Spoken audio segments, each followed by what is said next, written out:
Hello hi guys, welcome back to my YouTube channel.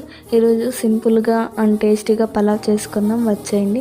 First ఒక mixie jar తీసుకొని అందులో అల్లం వెల్లుల్లి గోడంబి పచ్చిమిరపకాయలు కొత్తిమీర వేసుకొని బాగా గ్రైండ్ చేసుకోండి. అలానే ఒక కుక్కర్ తీసుకొని ఆయిల్, అందులో మసాలా దినుసులు, ఆనియన్ కూడా వేసుకొని బాగా వేయించండి. దాని తర్వాత అల్లం వెల్లుల్లి పేస్ట్ వేసుకొని బాగా కలుపుకోండి.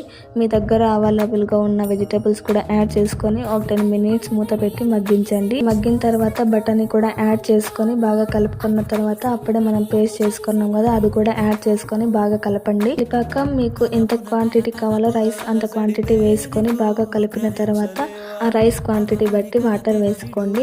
అలానే ఒక స్పూన్ గరం మసాలా వేసుకొని దానిలోకి సరిపడా సాల్ట్ వేసుకొని బాగా కలుపుకోండి. కలిపాక ఒక 3 విజిల్స్ ఉడికించండి. ఉడికిన తర్వాత వేడివేడిగా సర్వ్ చేసుకొని తింటే టేస్టీగా సింపుల్గా పలావ్ రెడీ.